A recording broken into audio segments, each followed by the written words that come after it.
It's back to school and a brave new world out there under President Donald Trump. That's the topic of today's Bold and Blunt, and I'm your host, Cheryl Chumley, giving you a Christian conservative look at today's news, politics, culture, and events. Look at this headline dated August 19th, 2025, so just posted from the U.S. Department of Education's website.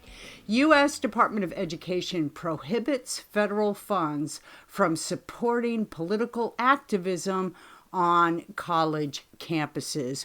Wow, like I said, what a brave new world out there in college, in places of higher learning, from the turn of 4 years of President Joe Biden to the new free America under President Donald Trump. And that means especially good news for Jews who have gone to college over the last couple years, because the anti-Semitism is being pushed aside, right? Talk about freedom, talk about a return to a free society on college campuses. Talk about reeling in the evil on college campuses. Under Joe Biden, these pro-Hamas, pro-terror, anti-Israel, anti-Jew, anti-American even entities just took over college campuses. And boom, in a blink of an eye, President Donald Trump comes in. President Donald Trump is inaugurated. President Donald Trump gets his cabinet seated. And where are the anti-Israel protesters? Well, look what a little pull of federal funding does to colleges that said that they allowed these pro-Hamas protesters because it was their First Amendment freedom, and they want to encourage a free campus, a free thinking, free flowing, free campus. Well, pull their college funding, pull their federal funding, and look how fast they cave. Suddenly they're seeing the light, and they see that First Amendment freedom to terrorize Jewish students was not so important to support after all. This is the Donald Trump effect. Before I get into more of that, I want to quickly mention, if you like Bold and Blunt, you may get Bold and Blunt at edify.app, at Real Life Network. At Real Life Network, that is the faith-based news outreach of Pastor Jack Hibbs's Calvary Chapel, Chino Hills Church in California. And I'm going to have an announcement, I anticipate, very soon about Bold and Blunt and Real Life Network, and some new stuff coming, but I'm going to hold off until I get the A-OK and all the ducks are in a row and all the I's are dotted and T's are crossed and everything. But very excited about what's happening there. In the meanwhile, make sure you go to Real Life Network and check out all the faith-based news offerings they have. I've been very happy, very humbled to say that Bold and Blunt has been among its esteemed lineup for some time now. So you can subscribe to Bold and Blunt there, but make sure you check out the other offerings too. You can also get Bold and Blunt, of course, at Washington Times, where Bold and Blunt is sprung, right? Bold and Blunt is from my tenure at the Washington Times. It was created there, it was grown there, and it is still showcased there. That's the home base of Bold and Blunt right now, and you may subscribe to my newsletter at WashingtonTimes.com. Just scroll to the bottom of the page, find the newsletter section, click on it, and find Bold and Blunt with Cheryl Chumley. In my newsletter, you will get my Bold and Blunt podcast and whatever video versions of Bold and Blunt I do, along with all my commentaries that I write all day long, all week long, all year long, giving you the bullet points and facts, that dreaded F word to the Democrats. Cover your ears if you're a Democrat listener. I'm about to report it. I'm about to say the word again. Facts that you need to fight the far left forces that are busily trying to take over America. So subscribe. I'd love to have your subscription. Just enter your email address and you'll get it delivered Monday, Wednesday, Friday to your email box.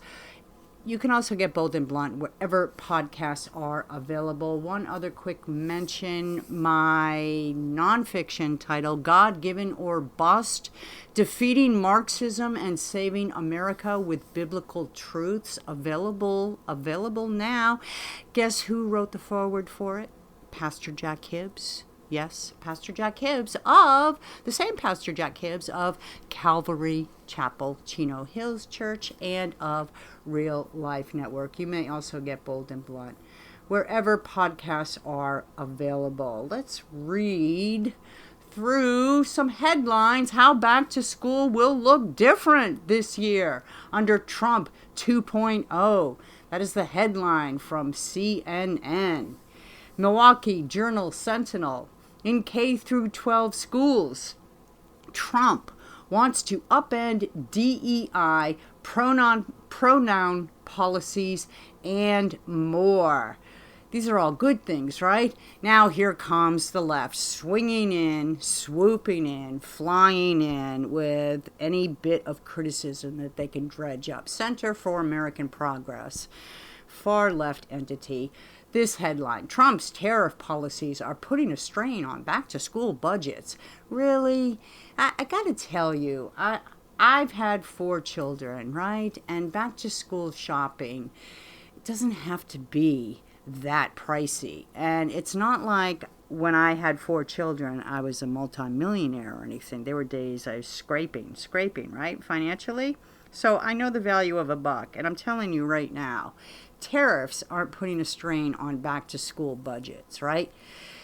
Tariffs may be putting a strain on people who want to buy a car or do renovations on their home with certain materials, and it's only temporary anyhow, because all these countries that are engaging in tariff wars with President Trump and with this administration learn very quickly that they can't beat us, right?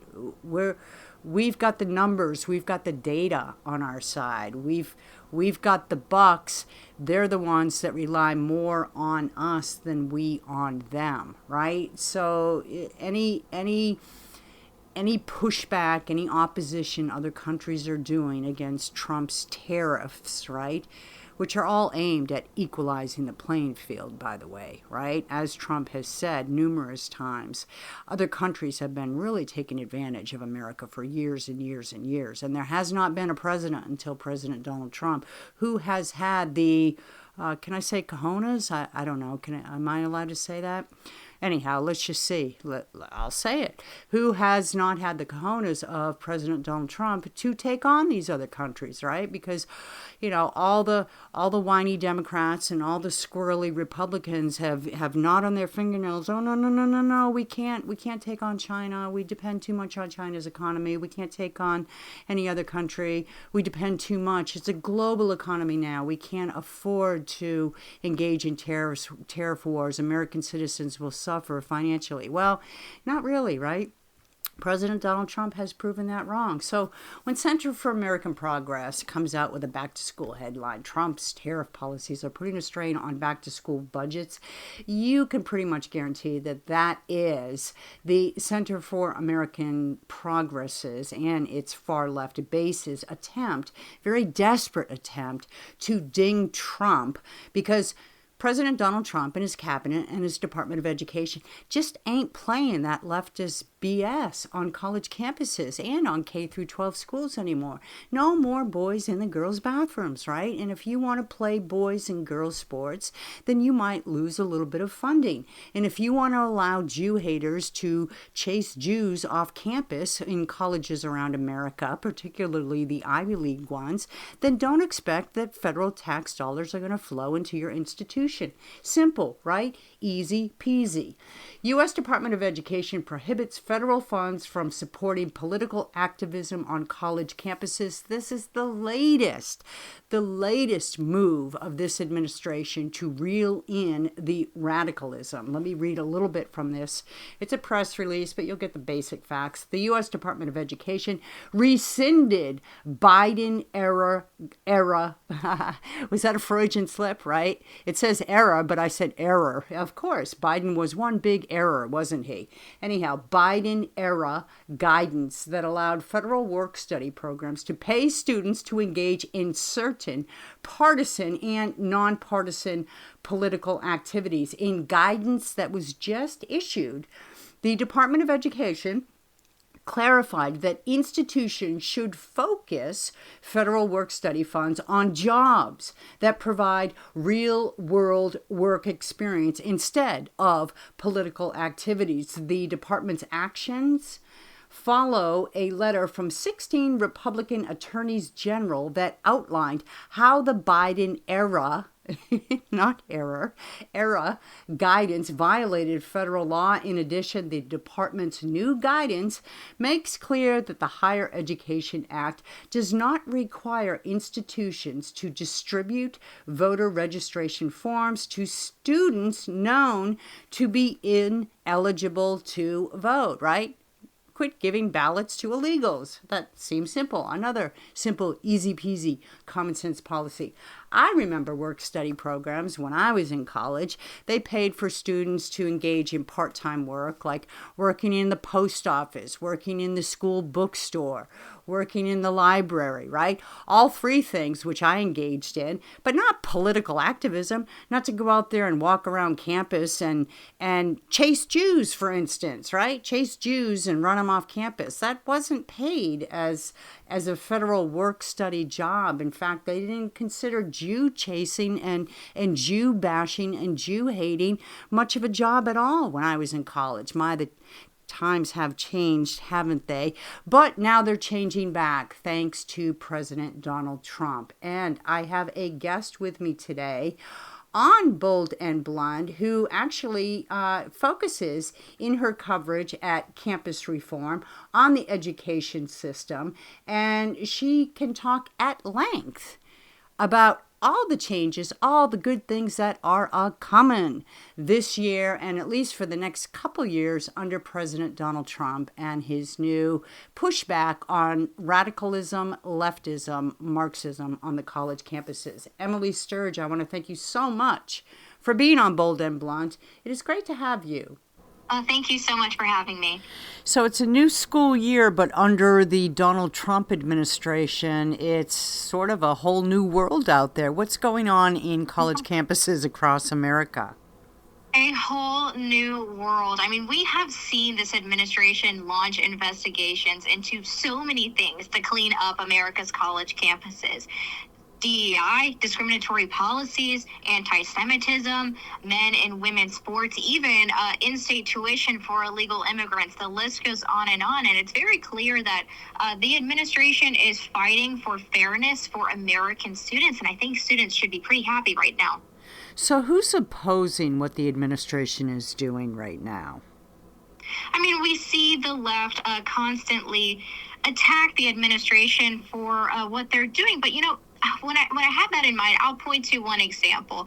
The president's latest education executive action aims to bring transparency to the admissions process, but I don't really think that that's partisan at all. I think it's a very positive thing to promote merit and skills and qualification talents being used in the college admissions process rather than using race as a determining factor. And that's exactly what this president is aiming to do. I think another thing that this president is doing is really attacking crime, cracking down on crime, promoting safety for the American people. And of course, we've seen the left attack the ways that the means that the president is taking to go about that. But I think at the end of the day, a lot of these issues are nonpartisan, and safety and admissions are two great examples of that. So DEI on college campuses, we've heard quite a bit about it. Are there any instances where DEI has actually proven beneficial to students? I've heard personally some leftist students that say that they think DEI is a positive thing, but I have heard, the other side too, that DEI feels harmful to some students that worry that it is impacting their admissions. The 2023 Supreme Court ruling that ruled against affirmative action aimed to strike down DEI. And, what it told universities is they weren't allowed to use race as a discriminatory factor in admissions. We still have seen side door entrances with these diversity statements in college applications. And something that I hear from Gen Zers as a reporter for the Leadership Institute's Campus Reform, something that I hear is them worrying that they have to lie about their politics, lie on their applications in these diversity statements, or they fear that if they answer incorrectly or if they don't answer at all, their application could head straight to the shredder. So that's the sentiment I hear most of the time. And when we're talking about fairness, I think, once again, we should be judging students. Students should be judged in college admissions based on their merits and what they can bring to the university rather than just their skin color alone. So DEI at its root just seems entirely anti-American, much more Marxist in agenda. So where did it come from in America? What was the genesis of DEI coming to America's college campuses? I mean, it started all the way back. We've seen affirmative action a very, very long time ago enter our universities. And then DEI continued that spirit of affirmative action. And the 2023 Supreme Court ruling, as I mentioned, aimed to strike that down. But it has continued discriminatory practices on college campuses in admissions, in hiring. I want to point out the example of Belmont University recently has come under fire for the way that they've used discriminatory practices, racial practices in their hiring still all the way today, even though affirmative action has been a thing in the education system for over 100 years at this point. It's not just in admissions or hiring, it's also in the classroom. These ideas are being spread in college classrooms, and yes, many of them root in Marxism, which is of course being spread in our classrooms by leftist professors, and that's why we see students have favorable views of things like socialism. That's why we see young people view candidates like Mamdani over in New York City, view those candidates favorably, because that's the sort of rhetoric that is so pervasive in our college campuses. So what's going on with the whole LGBTQ agenda on college campuses due to Donald Trump's policies and agendas? So under this administration, we have seen universities roll back taxpayer-funded diversity, equity, and inclusion initiatives, which doesn't always include those LGBTQ centers.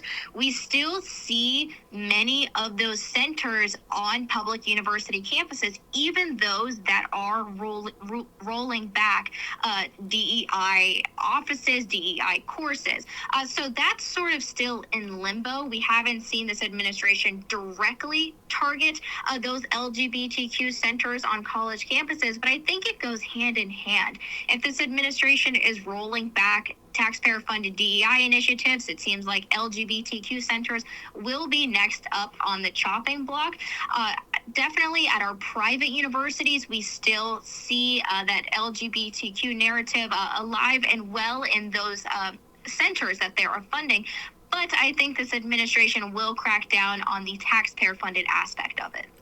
So we've all watched with alarm over the last year and a half, the rise of anti-Semitism on college campuses, the open display of anti-Semitism. This administration has cracked down on that very rapidly, it seems, but have they done enough? This administration, no matter if you're on the right or the left, I think anybody will admit this administration has momentum. It feels like it's been years of the Trump administration, but it's only been, I think we're at over 200 days at this point. We've seen so many investigations into universities for those anti-Semitic incidents that took place all the way back when we saw Hamas, those attacks on Israel. And we have been reporting at the Leadership Institute's Campus Reform those violent attacks since day won. So it's been years at this point, and now we've seen major settlements like the Columbia University settlement. That was $221 million between Columbia and the Trump administration for for the university allowing that anti-Semitic nonsense to take place on campus for so long and failing to protect students.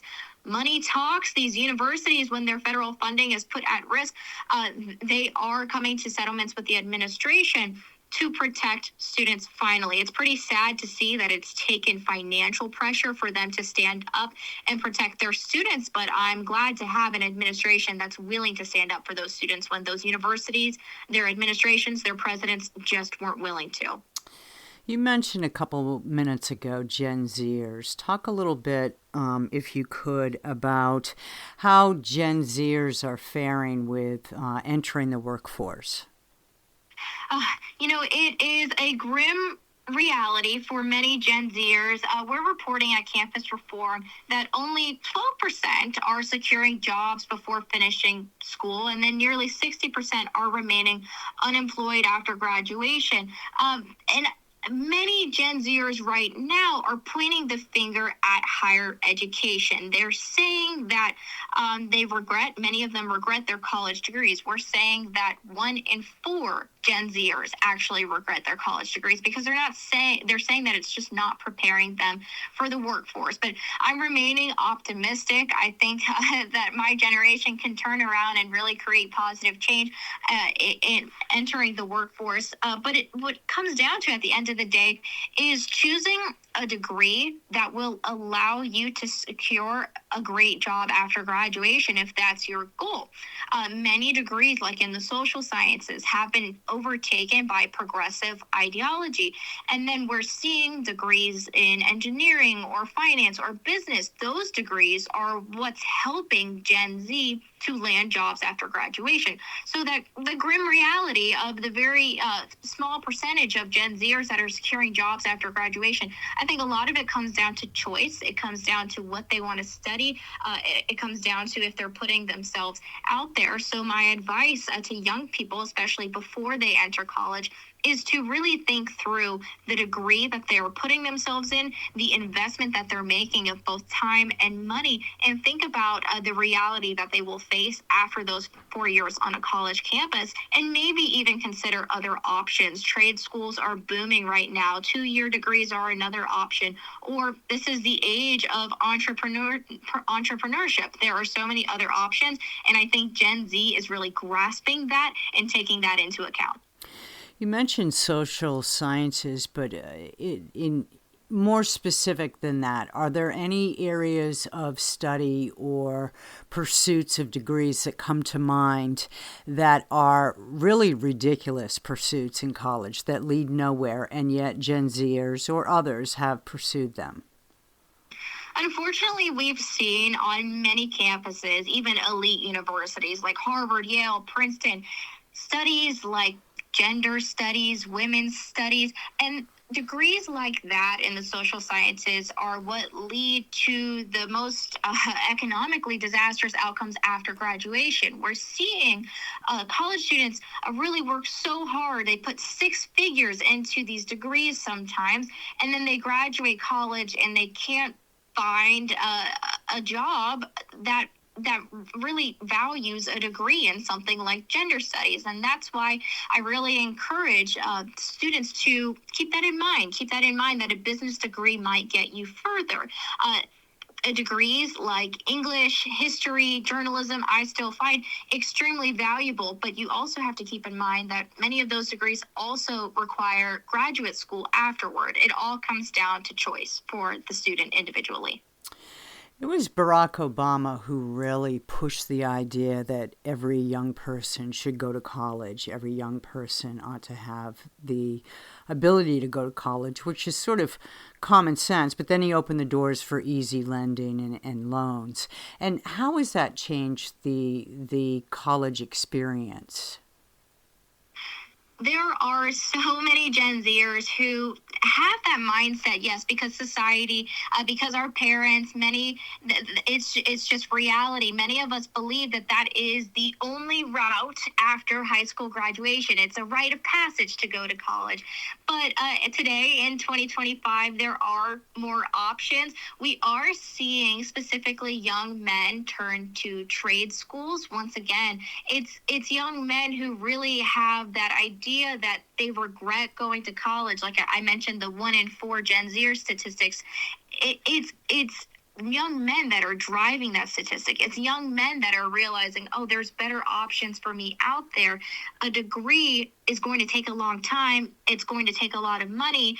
But if I graduate high school and become a mechanic or an HVAC technician, there's other ways to make money. And so it's been exciting to watch some of my peers, some people that I graduated high school with, some people that I graduated college with, go on these alternative pathways. It's not just young men, though. I also think of young women going into jobs like becoming hairdressers or things that don't require a degree, even becoming a realtor, things that they can do independently without that degree. I think it's so exciting to see.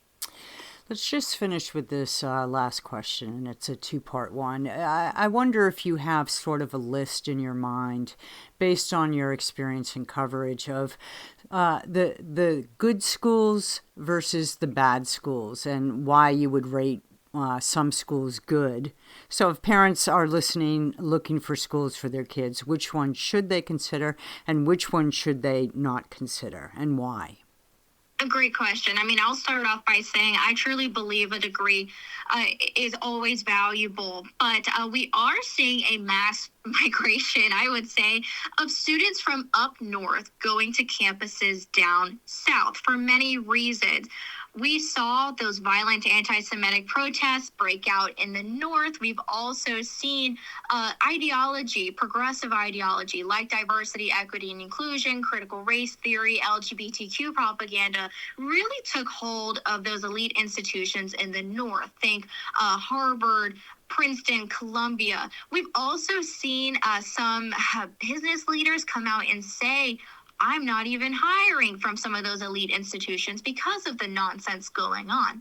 I was very lucky. I went to a school down in the South. I had a great experience. I had a great education down at the University of Florida. I was there during the time when Governor DeSantis rescinded the taxpayer-funded DEI initiatives on campus. So I felt that I had more of an education that focused on core academics after that legislation went through, whereas students up in the north just weren't getting that same experience. I think also when it comes to safety, which of course I'm sure all parents care about, I would say our southern schools that uphold law and order definitely are winning on that safety front. Something I've reported lately up north, especially in our nation's capital, many of the campuses have progressive policing policies where they don't arm campus police. They refuse to work with federal authorities, and then they even protect illegal immigrants. They protect criminals on campus. I think student safety should be number one. And some of the schools we've seen with those anti-police policies, we've seen at American University, Georgetown University, George Washington, great institutions, but they just aren't protecting their students like they should. And of course, safety at the end of the day is always a number one concern in a parent's mind. Emily Sturge, great information. Thank you. You are a wealth of information. Very interesting speaking with you. Thank you for being on Bold and Blunt. Thank you so much for having me.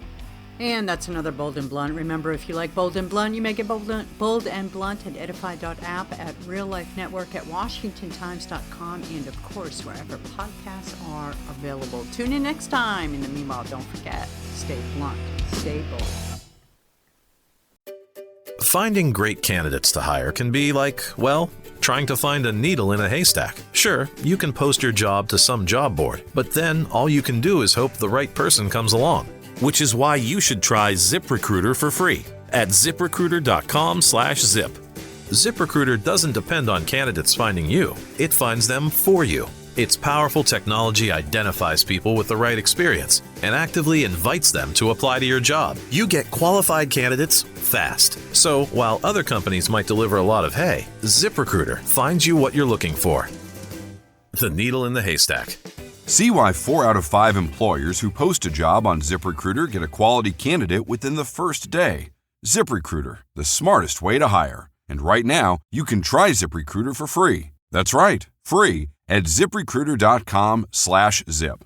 That's ZipRecruiter.com/zip. ZipRecruiter.com/zip.